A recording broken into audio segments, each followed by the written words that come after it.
lid appears to be what? The cornea appears to be what? If you don't know. So this is the two things. Mm-hmm. These two strips, and then whatever short case that we are to do, you have to make use of this. Choose either one, and then you see one case. Now you continue from the short case that we stopped that time first, then we shall see how fluent are we using this kind of presentation. Then clinical sign, that one we can't actually help much. You have to see more in the clinic. And then how are you going to present your differential diagnosis and positive, negative also? That one is the thought flow that you have to familiarize with. Basically, it's just your knowledge. And then the other issue is regarding the preparation for clinical. Yesterday, I told Dev and I, for you all to start off to read about medical punya cases first, meaning that your RA, acromegaly, and whatnot. Because for you to prepare theory, you have read enough for ophthalmology already. But your medical case is nothing now. It's at zero. Probably not, you know something, but it's not familiarized enough. If I were to ask you the criteria for diagnosis of SLE now, do you know? Criteria for SLE,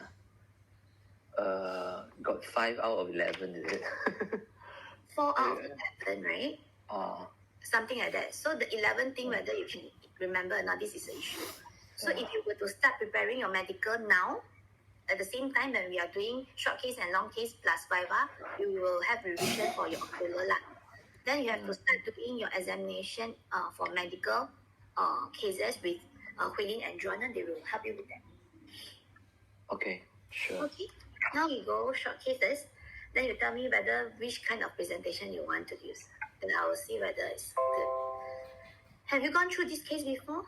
Not yet. Not yet, can? Come. This is okay. I go first, Okay, this is anterior segment photo of the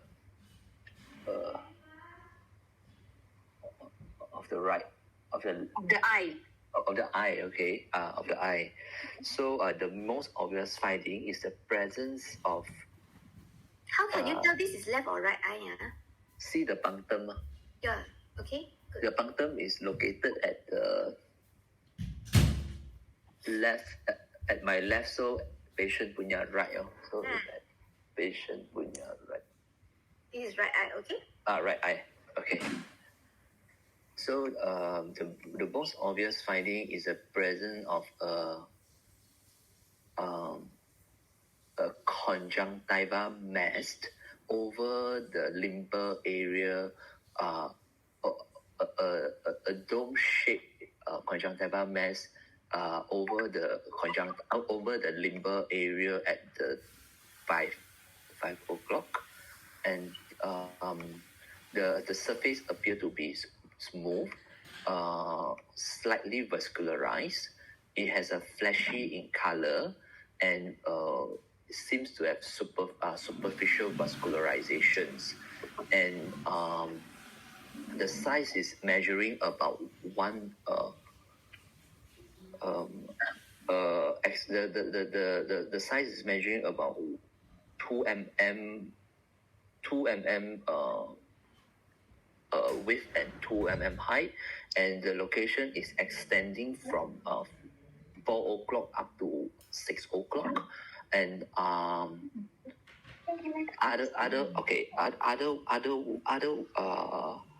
otherwise this obvious findings. So other positive,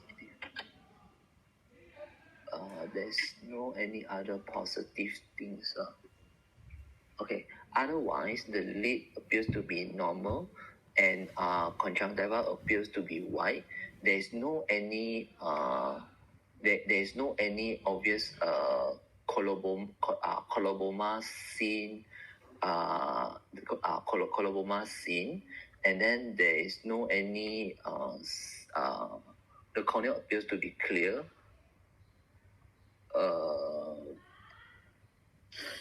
The iris also appear to be normal. There's no any sign of aniridia, and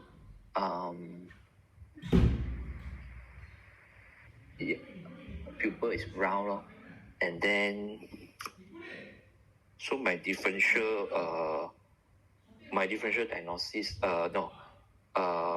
my provisional diagnosis is right eye limber-dermoid limber-dermoid cyst lah. And then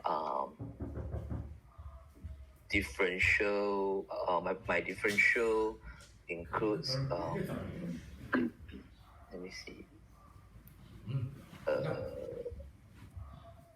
maybe granuloma, conjunctival granuloma, maybe pterygium, corneal scarring, yeah. So I would like to complete my examination by checking the patient VA, RIPD, and also check the fellow eye. Yeah, that's my take. Okay. All right. For cases to have, for this kind of picture like this, if it's a clear, straightforward case like this, this is a limber-dermoid. Usually, no need to give differential one. Within that, last time we got 10K. Straight away they ask you, the most obvious finding is the presence of this suggestive of limber-dermoid, inferior temporally. Then you have to say associated. You pick up the sign already. No, then you have to give us the complication. One is clinical sign. Then you look for causes. Then you look for complication, correct or not?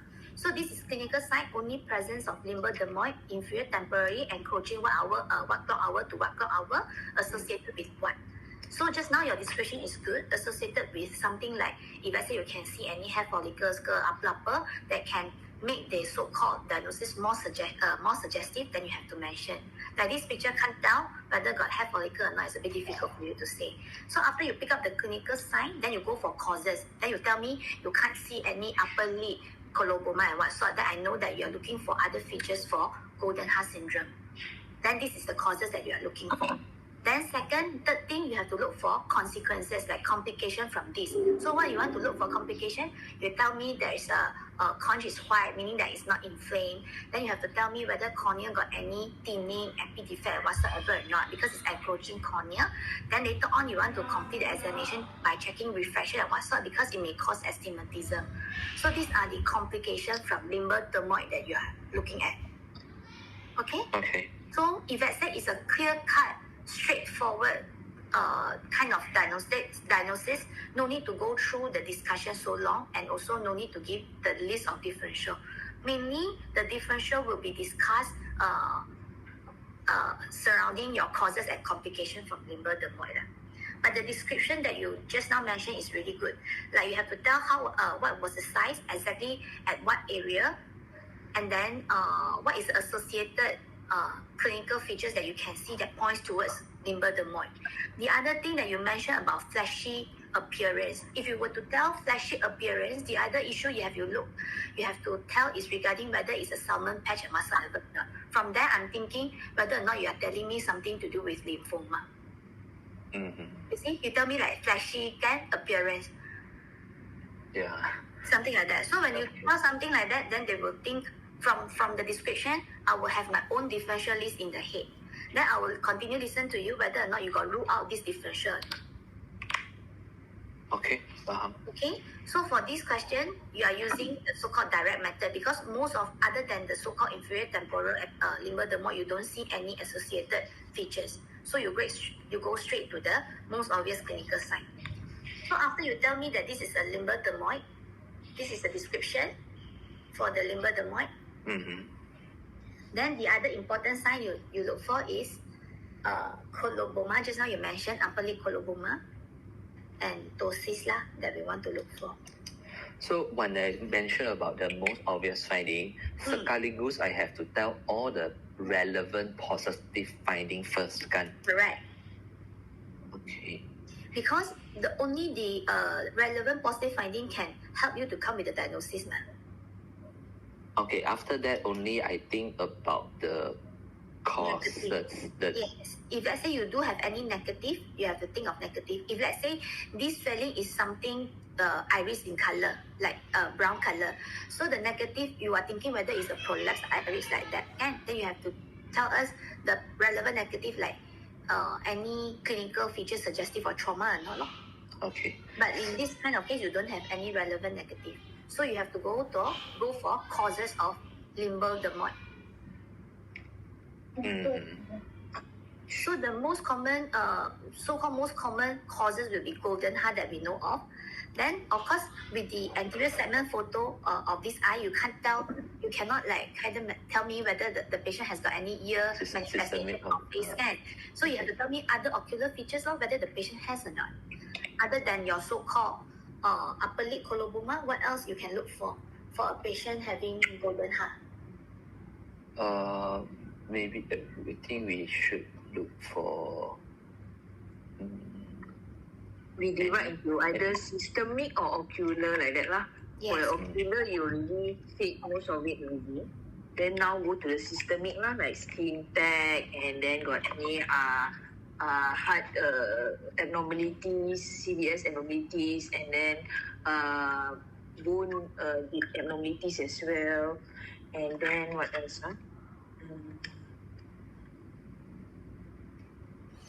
So the ocular features other than limbal dermoid and also your coloboma, what else that you have in golden heart? For ocular. Any lacrimal abnormalities. Okay. Microphthalmia. Okay. Can we have staphylomas also? Staphylomas. Usually it's not related to high myopic lah. Optic disc coloboma also can. Yes, coloboma, optic disc coloboma.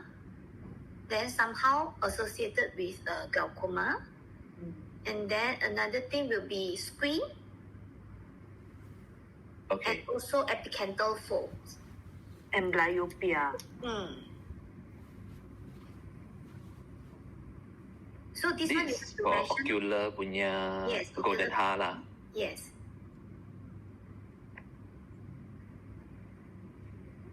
Okay. Then the ear face, usually you got ear tag, just now you mentioned ear tag, and then preauricular tags of the skin, and then you got facial asymmetry, then you got microcephaly, everything becomes small, spinal bifida.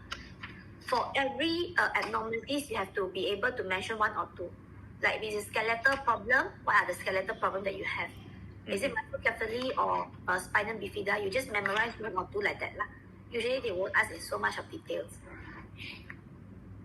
Okay, I think need to go through more to get the flow. Yes. Okay. So you want to complete your examination by checking just now fundus, everything already. So these are the extra thing that you want to look out for. Increased astigmatism due to the presence of limbal dermoid, extraocular movement because it's related to strabismus, nystagmus, fundus for fovea or optic disc hypoplasia, and chorioretinal coloboma. Are you showing us the slide of the things that need to do? You can't see, is it? Your slide not moving. Oh. Now? Now moving. Yeah. So this is the thing lah. This is a description for the picture. Okay, inferior temporal region straining the limbus involving both cornea and sclera. Yeah. Okay, the line of the retinopathy you can't see. And then next thing is you want to complete your examination by checking refraction to look for astigmatism. Then extraocular movement examination because it's related to strabismus. Fundus to look for fovea or optic disc hypoplasia and chorioretinal coloboma. So we'll ask you what is the systemic association. Then the answer is golden heart syndrome lah. Then only we'll go in a little detail on this one golden heart. Can see? Yeah, Now can see it. Yeah, so this is the ocular features, ear, face, skeletal alteration. You just choose one or two for each manifestation and memorize then can already.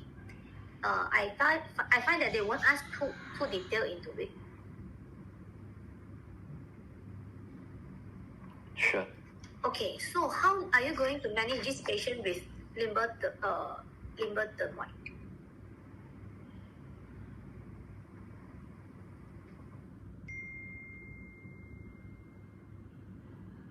The management can be either medical or surgical management.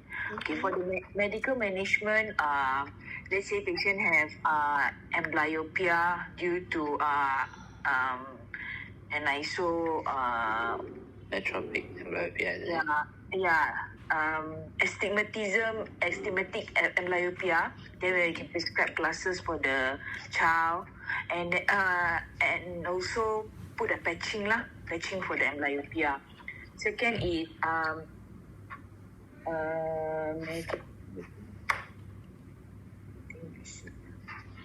and then let's say the patient, or like this patient don't have coloboma, so there is no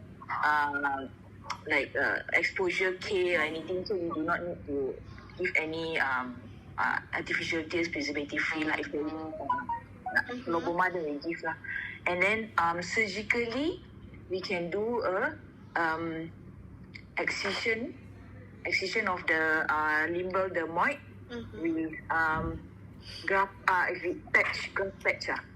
patch, and then superficial keratectomy for the patient. And then I think that's it lah. Surgical is lamella patch kan?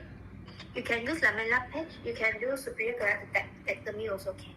Okay, for this kind of answer, if let's say the question is how are you going to manage the patient with limbal dermoid, so the so-called script for answer this question is the definite treatment is for what, and what are the indication for surgical removal, because medically you cannot get rid of the limbal dermoid, can you? Only your medical treatment is to target at your complication from the limbal dermoid, but you are not treating limbal dermoid.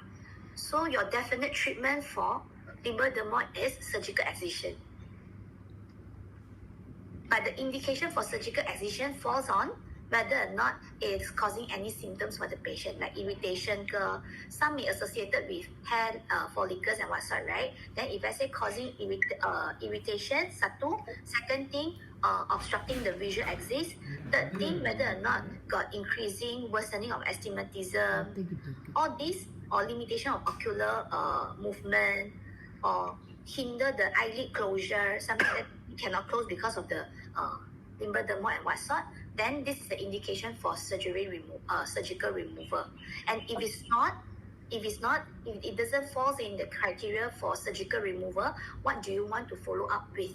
Like what you say, whether got exposure care or not due to incomplete eyelid closure, whether or not it's caused any worsening astigmatism, need increasing the risk of amblyopia, then you do patching, glasses, like that.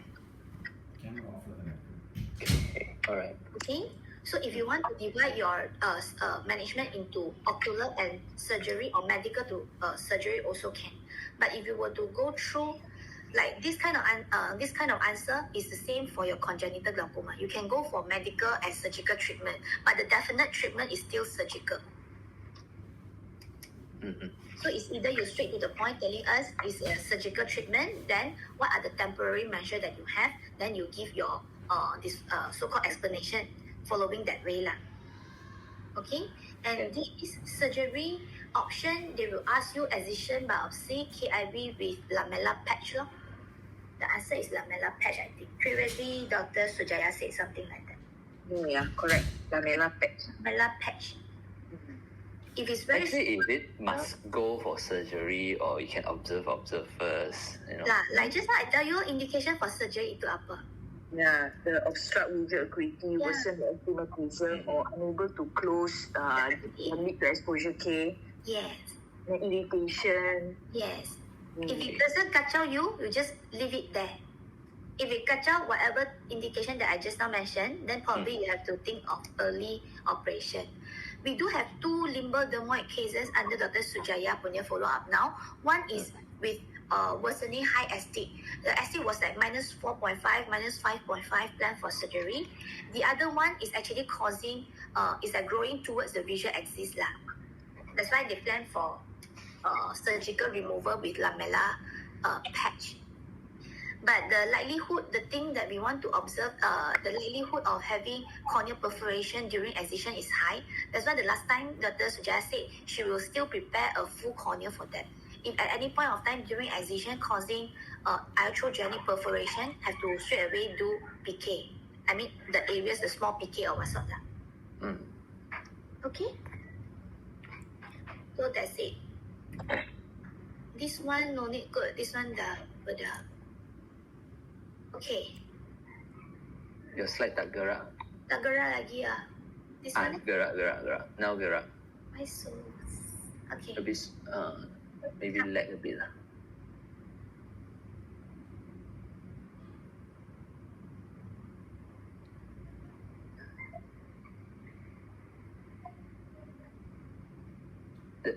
Devon, I want to try, is it, or how? Or I want me to try. You come over. Actually, I actually don't know what am I saying.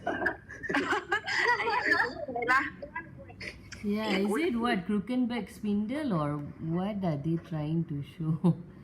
Yeah, looks like cucumber. Mm. Do you want to try or you want me to try? Can you can go first, like. Okay, this is a anterior segment photo of the eye. So the most obvious finding there is presence of looks like a linear hyper pigmented at the endothelium of the cornea. Other than that, the lid is clean, conch is white. The AC are unable to comment about the anterior chamber activity and also the depth, and the iris and the lens also unable to comment. So I would like to look for check the vision, check okay, then I would like to look for any cornea is clear. So I would like to look for any to check the IOP, to look for any high IOP.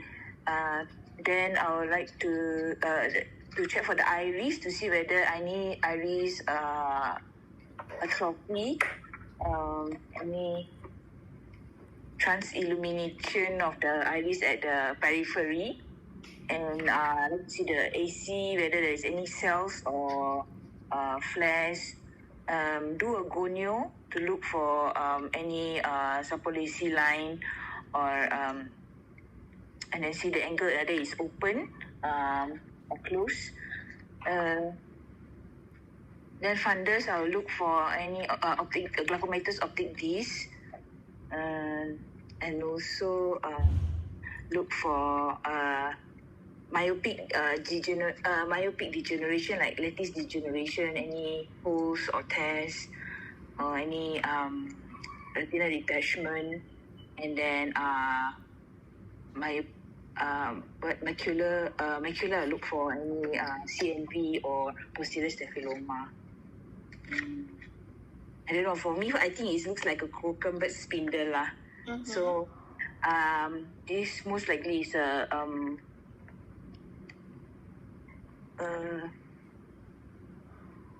the pigment dispersion syndrome. Yes. Syndrome. Yeah. Okay, so from what you say, what I can appreciate from your answer is you do understand that Krukenberg spindle is somehow the deposit over the endothelium. That's why you say endothelium. But from this picture, you can't tell whether it's endothelium or not. One thing. So you have to say this is a limited anterior segment. But from what you I already know, that you tell me that this is endothelium, that kind of lesion, then you want to look for all the related ocular problem to pigment dispersion. So including your myopia and whatsoever, your glaucoma changes, and you look for other ocular features that suggest of pigment dispersion. How about important negative? What is your differential for pigment dispersion? Can be pseudo exfoliative syndrome, or yeah. Yeah. So from this, you have to tell me what are the important negative. Before you say this is a pigment dispersion, what are the important negatives that you want to rule out? Like you have to tell there is no PXN and what sort. So that you have ruled out that one, then now that you are very confirmed that this is Krukenberg spindle. The other thing specific to Krukenberg spindle, other than the deposition over the cornea endothelium, one more thing is the arrangement of the spindle. Okay, it's something to do with the vertical spindle shape. Yeah. if let's say you can mention about that, because this is also vertically arranged, then it's more meaning that it's point towards more to pigment dispersion. Okay, one thing is that then you complete your examination, etiology and what sort, and then not to forget the other eye, yeah, Oh yeah, look for the other. because it's usually bilateral eye involvement if other can. And then this one is okay. Then you continue everything. Risk factor you mentioned about myopia already. Then okay, intraocular pressure you check. Then what else you want to do for this patient with pigment dispersion syndrome? How do you want to diagnose? How OCT, RNFL, BF, diagnosed glaucoma, is it? Oh, clinical is it? Yes, clinically, other than just now you mentioned, you want to look for so-called other clinical sign to look for Kruger for this pigment dispersion syndrome. You can see the Zen-Meyer sign also at the deposition of the pigments over the zonules. And then you can do a gonio to do a gonio to look for any hyperpigmentation of the trabecular meshwork. Okay. Usually, how is the distribution of the pigments in TM? It is It betabo the whole thing. It's not like sample. It's not like PX pseudo exfoliate just anterior to the shrubby line. PDS is like the whole thing will be darkened. Is it? So it's diffuse. Denser diffuse. inferiorly, I think. Denser inferiorly. Yes. Denser inferiorly. Some more. Iris defect. iris. This is peripheral, mid-periphery iris illumination. Yes. And also, okay, you will see Moth-bitten appearance, is it? Or that is for pseudo-X? Moth-bitten is pseudo X kan? No, pseudo X is peripupillary kan? Yes. Okay. Moth-bitten is HI. Yes. Fuchs. It's your fuge. Oh, Okay, so for pigment dispersion, when you are given this kind of patient, then you have to tell the significant, the important differentiating features include your transillumination defect of the iris, the pigment dispersion, pigment in your trabecular meshwork, then other ocular features like your Zen-Meyer line, eagle line, Sampolesi line, and then also the presence or absence of pseudo-exfoliation matter at the pupillary margin as well as the lens. So you will have to say, I also have to dilate the eye and have a look at the lens whether there's any presence of Hoffer's ring or not, something like that. Okay. Then your clinical, then you know about this already. Then we will ask you your differential diagnosis. Then from there, we will ask you your general treatment. How do you want to treat pigment dispersion syndrome? Okay, to treat the pigment dispersion syndrome, first is to advise the patient not to go for any let's say the exercises because it can precipitate the attack. And then secondly is for medical treatment if that is associated with high IOP. So we can start with topical anti-glaucoma, which is alpha agonist, brimonidine, or beta blocker, timolol, and also carbonic anhydrase inhibitor, which is the latanoprost, and also prostaglandin analog, which is the dorzolamide. Dozolamide is that one. lah tak nampak sister prostaglandin inhibitor. Okay. Then after that, if it's not controlled with medical anti-glaucoma, then you can proceed with a surgical management for the glaucoma, which is either to do augmented trabeculectomy or glaucoma drainage devices. And then Any other method in between these two? we can try trabeculoplasty, selective, because it's a secondary open angle. So we can do a selective laser trabeculoplasty, SLT. Other than that, Okay. PI. Do you want to do PI? no, because it's not angle closure, it's a open. Yeah. It's a Right. secondary open angle. But I thought the mechanism is the reverse iris closure. That's why they will attempt PI. No. The issue is they are saying that is this PI is effective lah into controlling the IOP, but whether or not can release the problem, we don't know. The last time Prof Amit said something to do with PI, but in our book kan macam tak tulis PI tau. Clinic we don't attempt kan? Do we attempt PI for PDS? No. I don't know because I think last time Prof Amit asked this question, he want the answer of PI.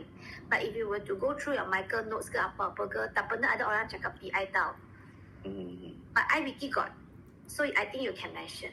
But because I read this that it's a reverse pupillary block, and then that's why the iris keep on reversing and then go and rub on the granules that release pigment. Yes. That's why they say that you do a PI, right? You can reverse that so that it will reduce the pigment problem lah. Yes, but the issue is there is a study saying that it wouldn't really help to control the so-called IOP later on. It's mainly to reverse the underlying mechanism, but it shouldn't. It doesn't give you a long-term benefit in terms of control of IOP. Okay. Okay, so I have a question. But I ask this patient when we mention about obvious positive finding, other than the Krukenberg sign, anything else is positive? I mean, when we answer this question. From this picture, tak ada benda yang you boleh nampak. From this picture, the most obvious finding is the presence of vertically devastated pigments, likely at the corneal endothelium layer, which may suggestive the presence of Krukenberg splinter. I would like to look for, you have to say this in the picture, I would like to look for the presence of iris transillumination defect. If it's mid-periphery located, it may suggest of if it's periphery located, it may suggest of apa. Then you continue cakap the thing that points toward pigment dispersion and the thing that points toward PXF. You can use this kind of finding. This kind of Then for the complication part for this case, what you will mention? There is no presence. There is no GDD tube noted. There is no trabec seen. There is no previous no PI done. AC is deep. The cornea is clear, not decompensating. All this is complication of high IOP. But I cannot see macam I cannot see the black I cannot see That's the right. tube You say you have to look for it now. Yes. Oh, if I cannot see, I say I would like to look for lah. Yes. Okay. Then we will know that you are actually talking about the complication. Then you will say, I want to check fundus, look for glaucomatous changes, something like that. Okay. Okay. Is there a role of pilocarpine in PDS? Will you give or will you not? Controversial punya kan this one. Why? Because you give pilo and then it will help to reduce the iridozonular contact. But then the problem is that because this type of patient, they are usually more myopic, so there's a risk of RD if we give pilo, is it? Yes, risk of RD in a sense, indirectly. The other thing will be it will actually induce accommodation spasm. They may actually also increase induce more myopia lah. if you were to give Pilo. If by low because of You can induce additional myopia and accommodative spasms if, let's say, you give Pilo. But Pilo, so-called, is proven to reduce the so-called iris concavity lah. Then can reduce this kind of because when you give Pilo already, then the iris node don't move don't move a lot, can, because when you exercise the sympathetic thing will cause the iris to constrict, that will I keep think rubbing more on of the the iris. lens lah. I think they will pull the lens. That word Flatten the lens. flatten the lens so that it won't like case it to the eye. so it's basically to block the exercise-induced so-called elevation because of the iris rubbing on the. So the Pilo mainly is because we want the lens to be nipis, is it? To tarik the zonules, to tegangkan the zonules, is it? So that When it you won't rub on the iris? when you tegangkan the zonule, then you can reduce the iris concavity So that the iris is not bulging up, it won't cause this kind of erosion towards the iris and causing pigment dispersion. So the main thing is to reduce this. But when you give Pilo for a long term, you can induce myopia and also accommodative spasm. The patient may not have good near vision also. Cannot see well. Patient will complain of having blurred vision. And all these patients, pigment dispersion usually is young patient, 40 years old like that. So patient may not be happy to have poor near vision. That's why we don't really start off with Pilo. Accommodative spasm. So the other question, favorite for this question is, can you tell me the glaucoma risk? The risk of glaucoma is 15%. 35. 35 itu apa? 35 the conversion of PDS to PDG. 10% glaucoma risk in 5 years, 15% in 15 years. This one is in. Wait, this one where I read. This one is in Wang Tianyin. Your 35% is it? No, the one that you mentioned one. Yeah. I thought your 35% is from Wang Tianyin. No, The 35% from where? from Nana's notes. The UK. Tak boleh pakai. I actually changed my answer also. I changed to Wang Tianyin one also.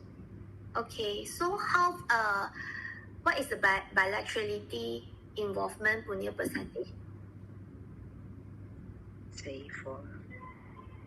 How frequent you get bilateral eye pigment dispersion? Bilateral is rare and it's a unilateral. Yeah, more is unilateral. About Is it 10-20%. more is unilateral? Wait, let me check. I got the answer of bilaterality in 90%. Oh yes Okay, I lupa lah. Yeah, Okay, it's bilateral, but then it's 90% or not, I'm not sure. But I know it's bilateral. Yeah, Unilateral is I see. Sugar X So this one have to remember, tak boleh salah. Sebab this berapa peratus already? It's not? that I can find is 90%. Bilateral 90%. Okay. Okay, and this patient usually have got good prognosis lah. Alright. This is the answer. Glaucoma risk 10%, 5 years, 15%, 15 year. Okay. 90, good prognosis. This is ocular features that you want to look for. Okay? Okay. Next. So this is more on Viva. We go one Viva question. Okay, so this one I will try and answer. There is a patient, 27-year-old male, brought in by ambulance after a motor vehicle accident, motorbike versus motorbike. They referred for left eye blurred vision after the accident. You see the patient in ED, and this is the anterior segment photo. Okay, so sorry, can I know blurring of vision in which eye again? Left. Left eye, okay. So this is the anterior segment photo of the left eye. The most obvious finding is there is hyphema, and the hyphema level is about one third of the anterior chamber. The pupil is mid dilated. The lens seems to be clear.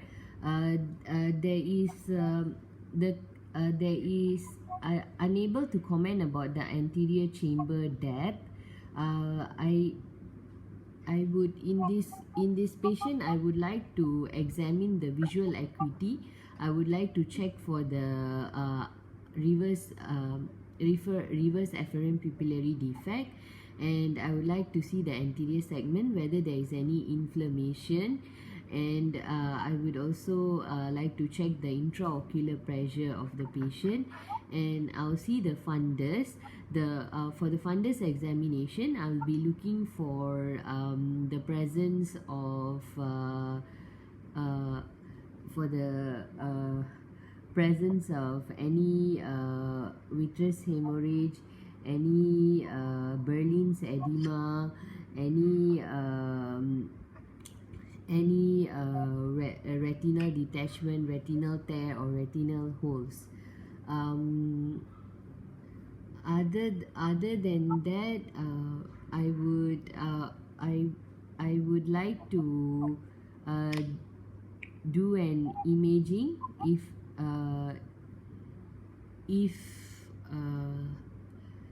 there is any presence of crepitus or orbital step deformity. I would also like to do an imaging for the patient, and the imaging would be either X-ray orbit or a CT, depending on my findings. CT orbit depending on my findings. So from your findings, what you want to order? CT or X-ray?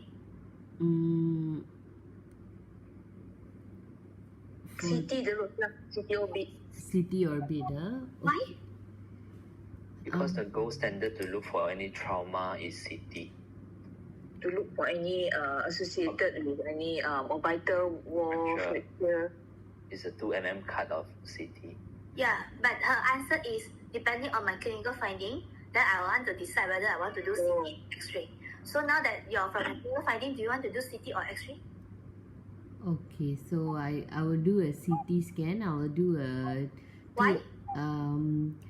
Due to the impact and the presence of hyphema, I would like to look out for any orbital wall fractures or any presence of retrobulbar hemorrhage. Orbital wall fracture give you hyphema? Are you telling me this? Because you are saying that because of hyphema, you want to do CT scan, then you want to look for orbital wall fractures. Is it correct? No. So what are the things that you haven't told me? If there is presence of high maybe you intraocular pressure, No. Maybe you can ask the history first, Devi. Ask about the impact. I mean, what's the mechanism of it's MVA, right? Yeah, I told you it's MBA, MBA, 27-year-old. motorbike versus motorbike, Yes. kan? Yes. So what are the things that you miss? Because now that I told you the scenario, you see, in Viva, they always give you this kind of scenario or give you a picture first, then tell you the scenario. If you too focus on the picture, then you forget my scenario, you miss out a very big chunk of it. You never check extraocular movement. You never check whether the patient got SCH or not. Is there any evidence of globe rupture? Then Okay, you forget about my trauma part, you keep on focusing on hyphema part. okay. So this is the main point.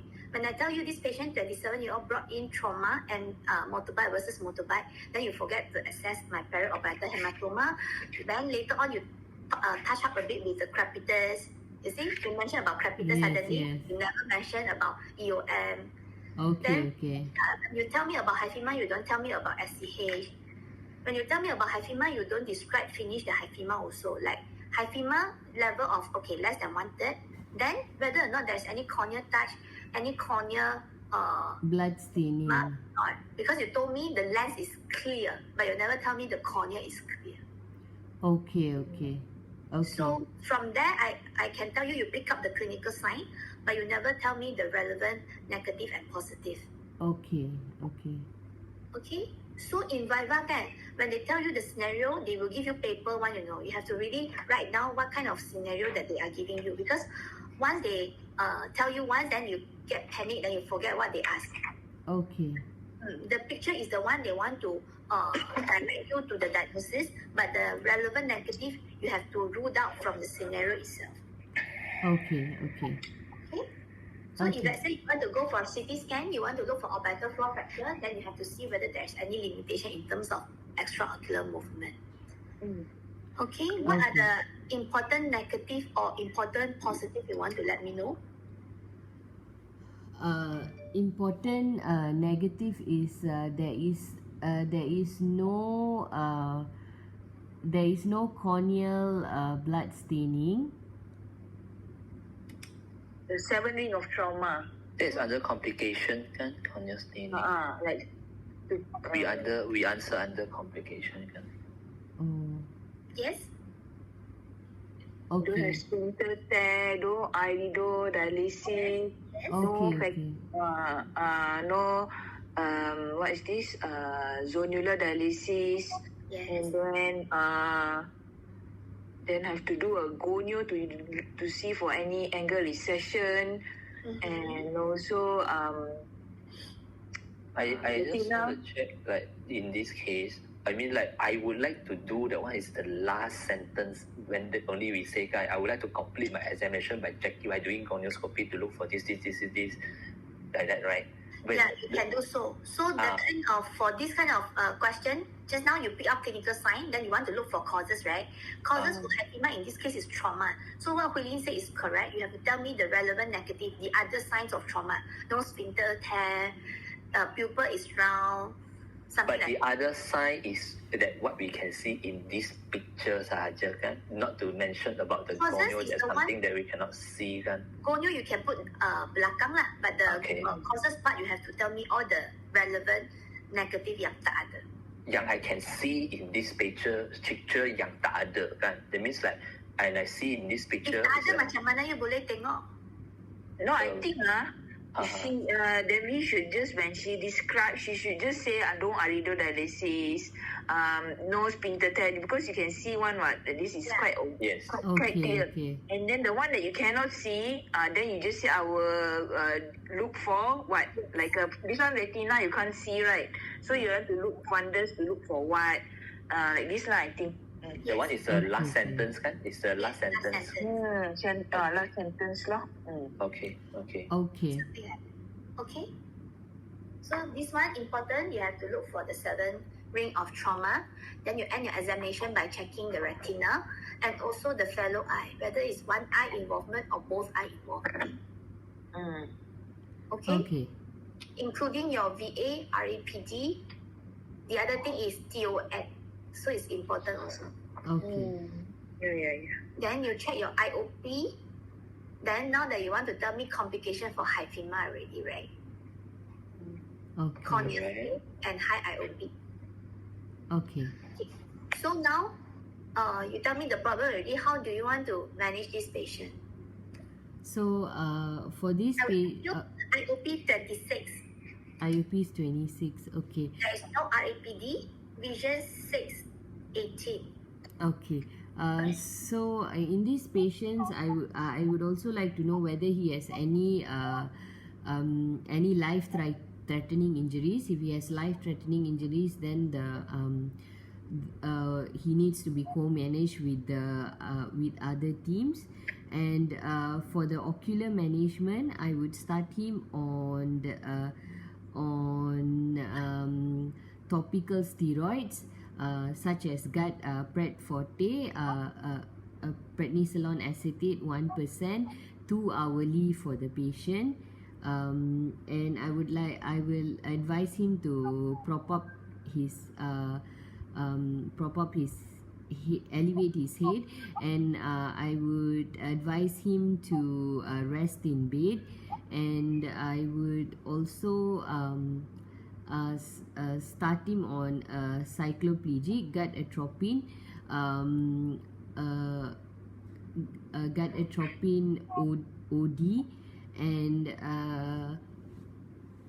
I will start him on tranexamic acid as well. Okay. Other than I guess I will review him. He can be treated as outpatient if he is stable. IOP. Oh, sorry, IOP is 26. Sorry. So I would start him on topical anti-glaucoma medication. I will make sure that he doesn't have any contraindications. So I'll start him on topical.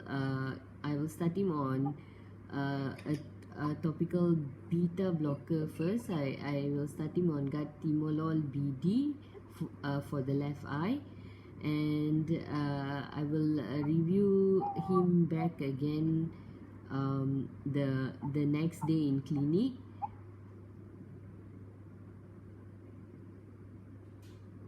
As You need to admit lah, cannot. oh, admit okay. Why you want to admit? Why you don't want? I don't want to admit him because the level of hyphema is lesser than 1/3, and he's a 27-year-old. If he doesn't have any related injuries and he is stable, then he can instill the medication by himself. It is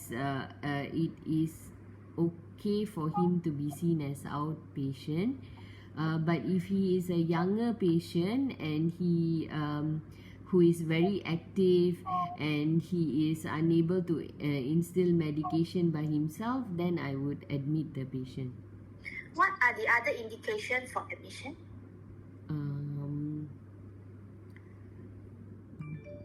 For example, children, or any hyphema is more than 1/3, there is and maybe this is a second episode of rebleeding. This is a rebleeding case, or the patient got sickle cell disease, or the patient on any anticoagulant, or the patient has other major associated injury. Yeah. Then we have to admit lah. So Devanai, you miss out which one? I missed out sickle cell. I missed out the anticoagulant, and Yes. So whether in it's more Viva, than they will 1/3. expect you to ask history one. Okay. So you have to say how you manage, because management is nothing. I'm not asking you about treatment solely, guys. So I'll actually waiting to listen to you whether you ask whether patient has got underlying history of blood dysplasia, any of blood thinning, then on top of that clinical examination of macam mana, then only I consider whether I can TCA outpatient or need inpatient review or inpatient treatment. Okay. Okay? Okay. So VATA including history if they ask until management part. Okay. Okay? If we admit more than 1/3, Admit if more than 1/3, that means it's grade 2 hyphema and onwards. Grade 2 onwards. Grade 1 we don't admit. Okay. Dr. Fast last time say if like micro, you TCA 2 days as outpatient. The what she said, micro TCA 2 days But this is Dr. Fast punya session lah. Dia cakap if micro hyphema you TCA 2 days as outpatient. If grade 1 you TCA daily for 5 days as outpatient. Grade 2 onwards is admission. Okay. Okay. Thank you. So if let's say any question, any management, the script to answer whether you want to admit or not admit, the script is admission to hospital is warranted if the patient, like what you say, cannot instill medicine, cannot compare to follow up, or this is a precious eye, any associated any other comorbidities lah. For whatever kind of what kind of condition, your script can be like that. If you consider admission is non-compliant to medicine, cannot come for frequent follow-up, or this is a precious eye, something like that. Okay. Okay? Then all other targeted indication for admission is depending on the severity of the disease. Mm-hmm. Okay? So Okay. when is the indication for early AC washout? The indication for... Oh, one thing, you forget to give an anti-tetanus. Okay. And one more thing, you forget to ask the patient not to read also, because accommodation can induce meiosis and cause more contraction of the iris vessel and more bleeding. Okay, So okay. after the complete bed rest, have to ask the patient try not to accommodate that much. So near reading, semua have to avoid. Okay. And so you are asking me indication for early AC washout. Huh? Do we give tranexamic acid here? Depends. There is no survey, not study saying that is helpful. Don't mind me asking, the patient, if you put on cycloplegic already, do we still need to advise no near vision usage? You have to tell, but after you give psychoplegic, usually the iris is already fixed and stable, because not everybody will give psychoplegic. Okay. The last time Charlie said some consultant no need to give one, but if you don't give, then you have got constant Movement.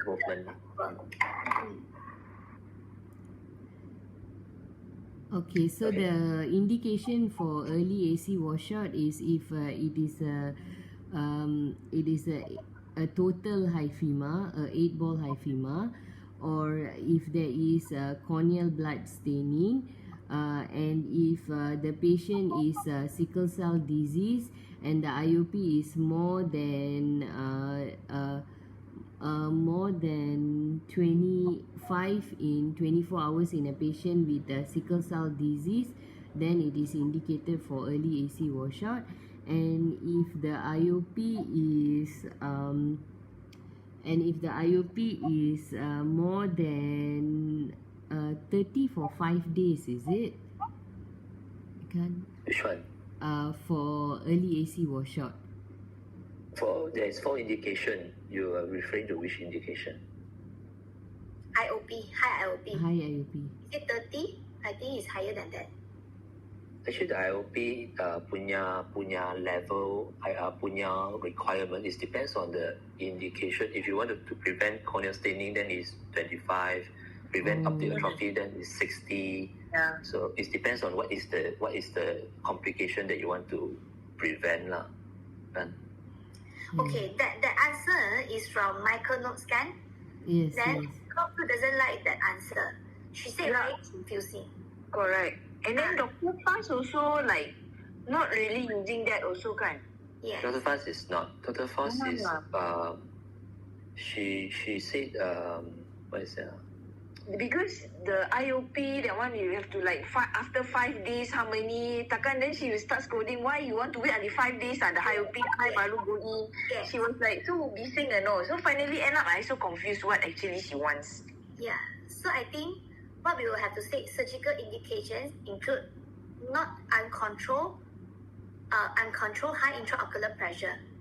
If you want to in detail, will be IOP more than 60 for like 1 day or 35 for 7 days. This one you have to remember, but I don't think they want to hear that lah. Most of them feel like it's very confusing. So the answer will be surgical indication, uncontrolled high intraocular pressure, early evidence of corneal blood staining, total hyphema, or any hyphema failing to resolve to less than 50% by like 8 days. Okay. So meaning that it's not improving, then you have to go in, no? Okay? Okay.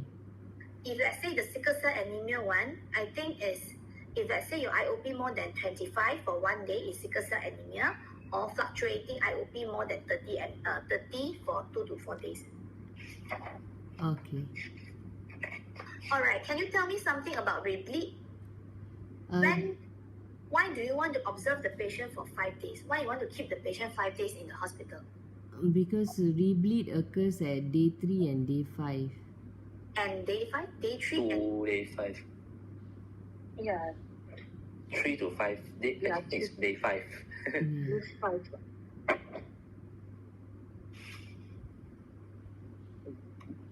So the keyword is important. It's not day 3 and day 5. It can occur within the first 5 days after the injury. Oh. Oh, okay, okay.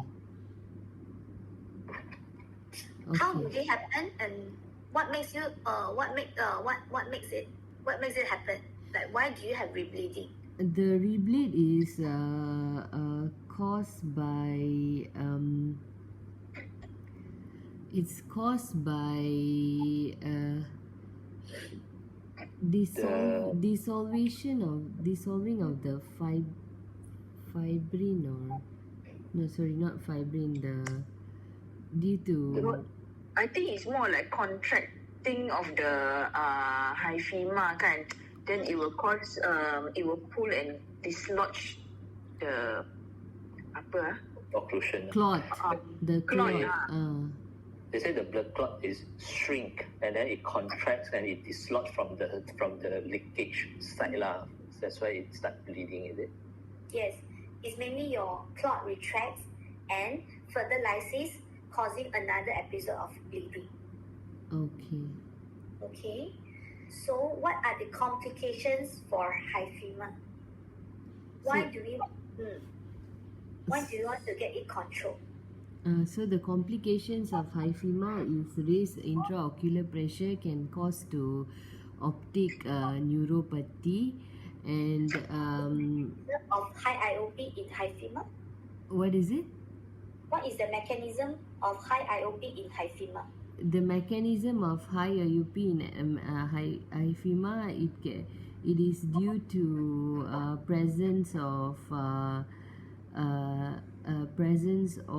due to blockage in the trabecular meshwork, due to presence of either blood or macrophages which are engulfed with the blood.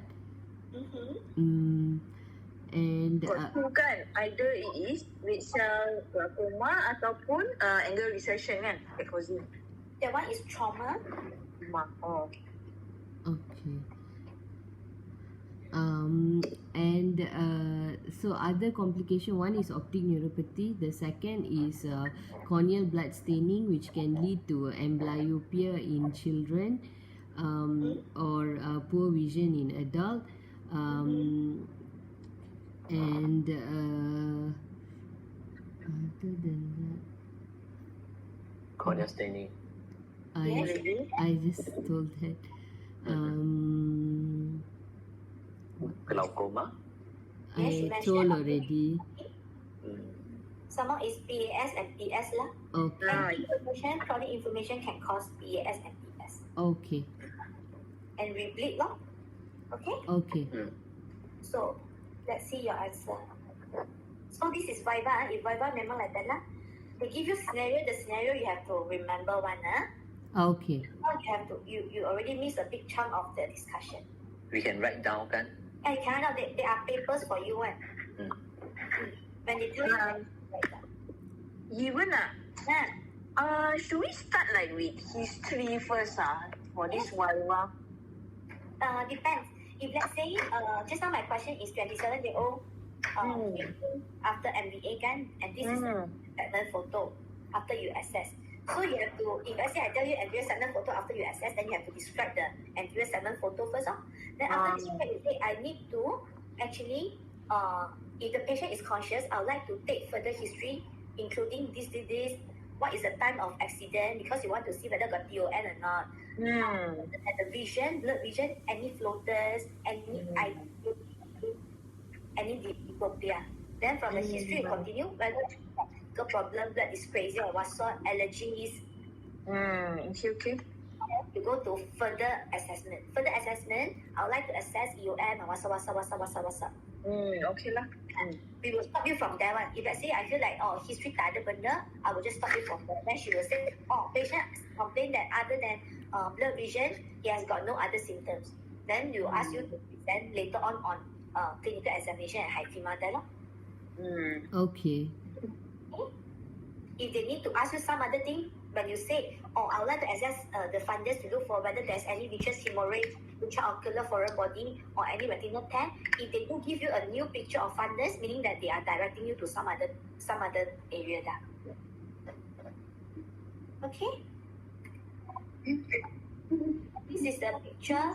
Can you see this is your grade of hyphema? Okay. Yeah. This one is etiology of your hyphema. Complication, just now I mentioned. Tak gerak slides. Tak gerak. It's complication can see. There's some delay lah. Gerak Yalah. tadi. Oh, now complication ada. So the answer for the explanation for repeat have to remember lah. Prof Tajun asked before, why we have to keep the patient for day 5?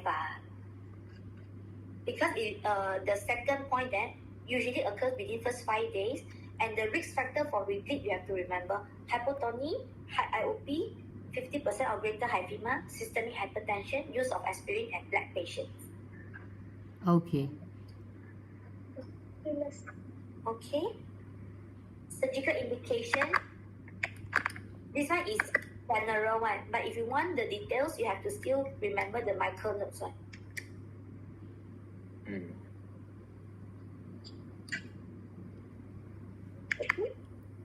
Okay. Alright, so today we stop here. Next week, Monday, I mean OT. Monday, if you do have any cases for long case, you all can club first.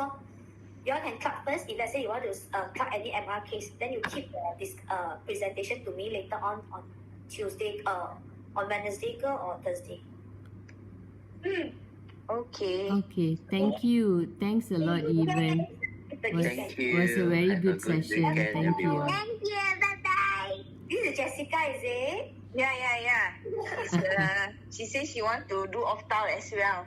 Oh my God. Okay. Study together, Adi. Okay lah.